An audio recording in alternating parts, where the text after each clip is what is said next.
Ngara numida wedam pongkiba kanlaipaki mairagi pause degi maru eba pau khara khangasara kamiyamda khudo tamjake Governor na chair lautuna COVID-19 laijatki laukhat kadaba thabak thoram chinge matangda mifam pangthokrai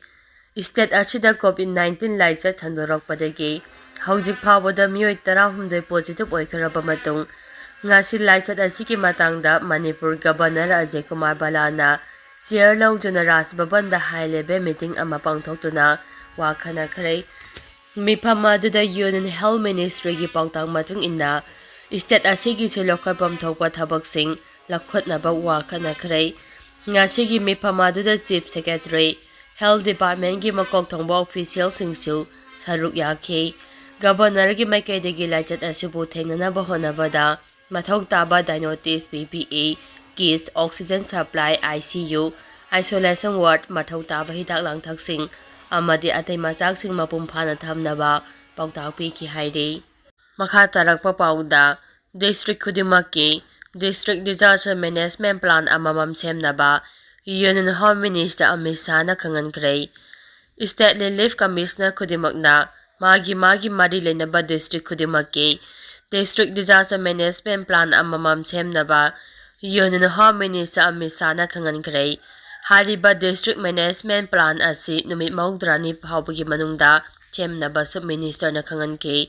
hiram asigi matangda Delhi da ngasi pangthokpa relief commissioners of state and union territories and the disaster response force conference da wangang atuna haikibada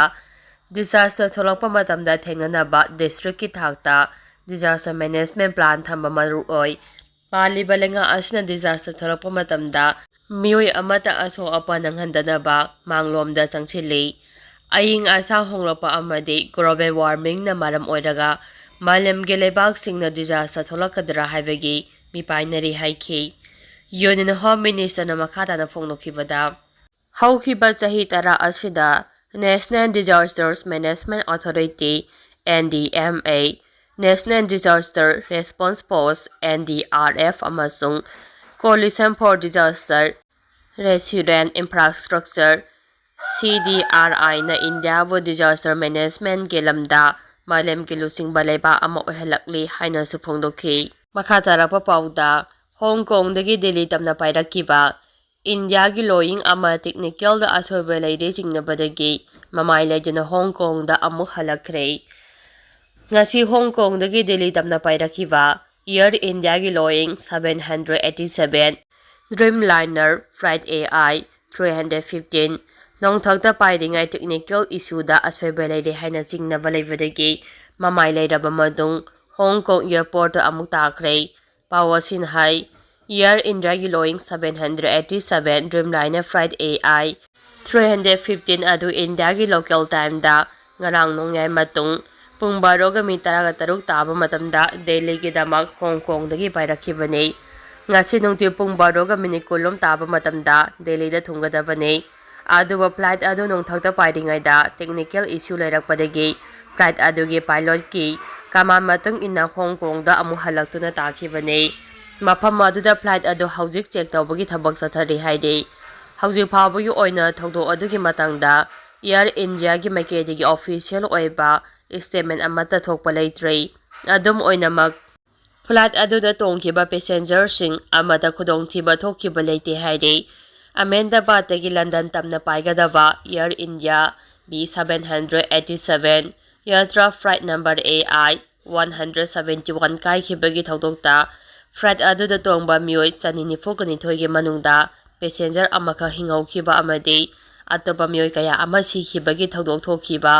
numit marini gi matungda ngasi thokliba thokdok asina Air India flight singda passenger singna thajaba thamlak loidra haibagi chauna chingnaba poale haide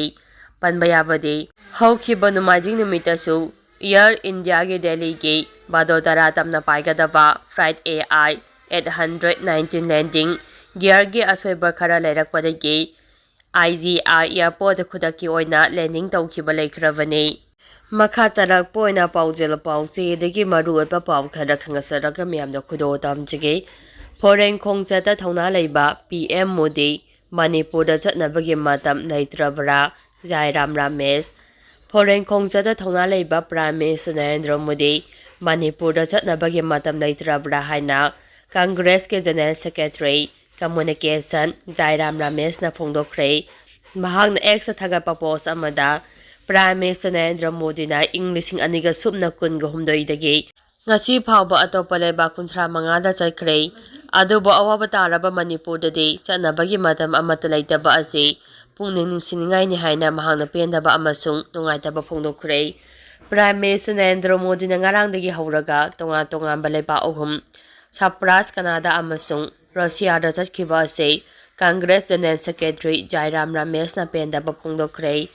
panbayai Prime Minister Narendra Modi gi leiba ohum Cyprus Canada amadi Russia khongchat ke ahamba oina ngarang Cyprus sa thungkre haina agency gi paungna phongdokli Paugi likhul amage matung ina PM Modi gi khongchat asi haukiba sei kun gi matung leiba asida thungkiba India gi Prime Minister Narendra Modi bu Lamaka International Airport ta Cyprus gi President Nikos Christodoulos na harau taram na oki hairi makhatara papauda Manipur da ngasidagi hongna numi mangani akha arau amadi akan banungsi kalonya na mayai oirap nongzugani IMD